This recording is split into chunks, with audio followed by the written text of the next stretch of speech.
Salut à tous, c'est Ben et aujourd'hui on va faire une petite vidéo, un tuto sur le Tolyo-chagi. Donc Tolyo-chagi, c'est en japonais le mawashi-geri, le coup de pied circulaire. Le but c'est de savoir pivoter, c'est de savoir connaître correctement la trajectoire parce qu'il y a des erreurs très fréquentes, excusez-moi.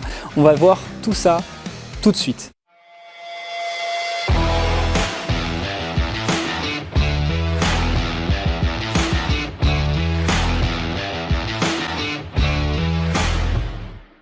Alors pour effectuer le coup de pied circulaire, le Tolyo-chagi, il y a une petite chose à savoir, un petit prérequis. Il faut comprendre le chemin que fait le coup de pied. Donc la trajectoire du coup de pied, comme son nom l'indique, c'est une trajectoire qui est circulaire. Donc en fait, je vais effectuer un pivot, hop, et mon genou, en fait, il me sert à viser ma cible. C'est comme si au fusil, je me servais de ça, pour viser, d'accord ? Donc mon genou, il est dans l'axe. Il ne faut pas que mon genou dépasse de mon axe. Mon genou est ici. Je tape, mon pied est sur la même ligne. Je replie et je pose. Donc on a vu effectivement que notre coup de pied a fait ce chemin-là. Il y a une faute très courante, c'est de frapper en accordéon. C'est-à-dire de partir d'ici et de taper comme ceci et revenir. C'est ce que j'appelle en accordéon. D'accord ? Ça, c'est une faute très courante. Il faut réussir à maintenir son genou ici, taper, replier et toujours rester dans l'axe. On va voir vraiment tout ça par étapes et on va réussir à faire un très joli coup de pied, un très joli Tolyo-chagi à la fin. La première des choses, donc, comme je l'ai dit à l'instant, c'est de savoir correctement préparer le coup de pied, faire l'armement, pivoter. Vous allez juste, en visant vers l'avant, pointer votre genou vers l'avant et pivoter à fond sur le pied d'appui. Boum, je pivote à fond sur le pied d'appui et je pointe vers l'avant avec mon genou, ma garde toujours vers l'avant ainsi que mon regard. Donc mon genou, j'imagine vraiment que je montre la chose qui est devant moi avec mon genou. Boum. Et je pose. D'accord ? Pour travailler ça, vous allez faire simplement ça encore et encore en ligne droite en avançant. Et si vous avez une corde ou une sangle, vous pouvez le travailler avec cet outil. La corde, elle va nous servir de repère pour viser avec notre genou. Donc, je suis en garde, je fais mon pivot et je place mon genou pile au-dessus de la corde. C'est très important, je n'ai pas le genou de ce côté, ni de l'autre côté, il ne doit pas dépasser la corde. Donc j'ai le genou bien au-dessus afin de pouvoir frapper dans l'axe. D'accord ? Je peux faire ça, évidemment, des deux côtés. Si vous avez une corde, moi je vous invite simplement à viser et à passer de l'autre côté pour recommencer la même chose sur une ligne droite.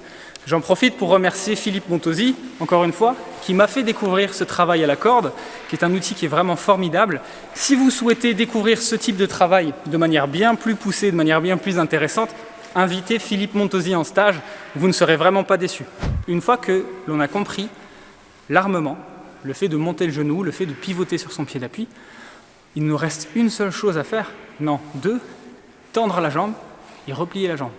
Donc en fait, je me positionne, je suis en garde, je pivote, je lève mon genou, et d'ici, c'est simplement ma jambe qui se tend. Hop, hop. Si je suis sur ce plan-là, c'est simplement cette action-là qu'effectue ma jambe. Je fais ça sur un autre plan. Ici, je tends et je plie. Donc dans un premier temps, essayez de faire ça en avançant. Si vous avez des partenaires pour taper dans des raquettes, dans des cibles, dans des PAO, si vous voulez taper dans un sac, le travail est exactement le même. Insistez sur le fait de replier la jambe et faire un bon retour de frappe. Donc imaginez qu'après votre frappe, vous allez vous taper la fesse.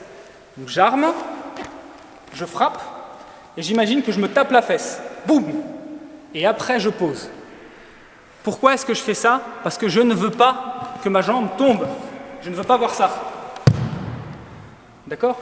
Ça, c'est un manque de contrôle.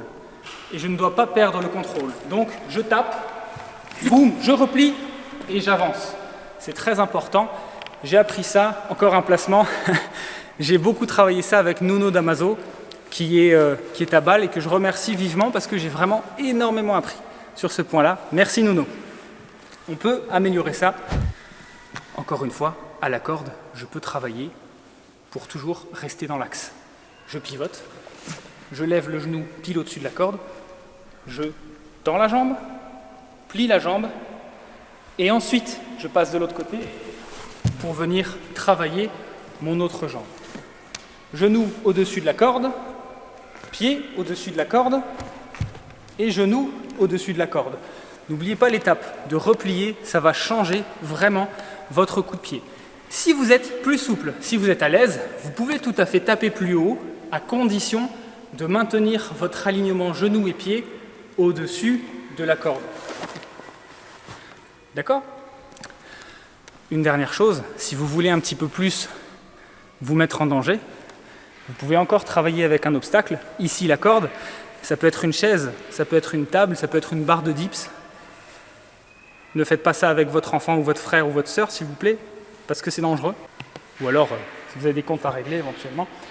Vous allez faire la même chose et lever le genou au-dessus de la corde.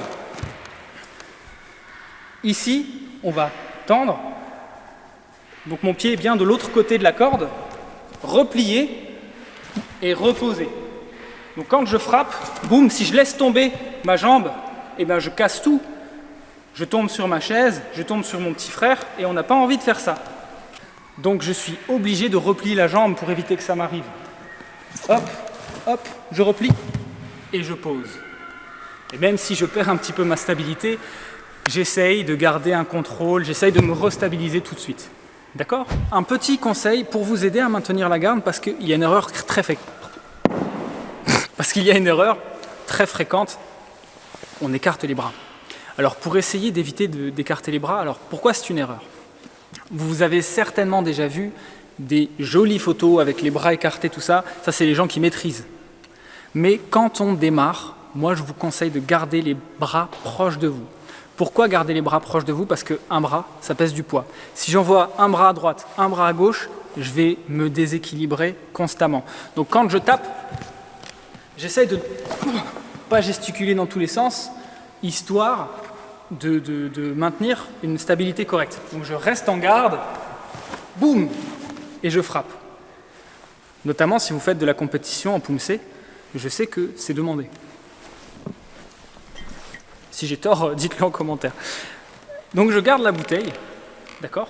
Alors ici c'est une bouteille parce que c'est ce que j'ai sous la main, mais vous pouvez prendre n'importe quoi. Une balle, un stylo, c'est un peu petit mais ça marche, un pull, un t-shirt, votre petit frère, peu importe.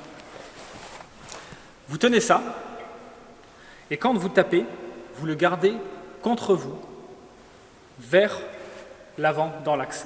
Donc je veux dire que je ne vais pas tourner la bouteille, je vais la laisser où elle est, c'est moi qui tourne autour.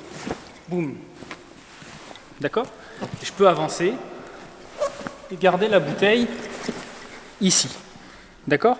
Ça me force à garder les bras et surtout les coudes contre moi. Une fois que vous avez effectué toutes ces étapes, vous n'avez plus qu'à répéter ce geste encore et encore, que ce soit en avançant dans le vide, que ce soit en frappant dans un sac, peu importe. L'essentiel, c'est de retenir la règle. J'arme, je frappe, je replie, et après seulement, je pose. C'est déjà la fin de cette vidéo.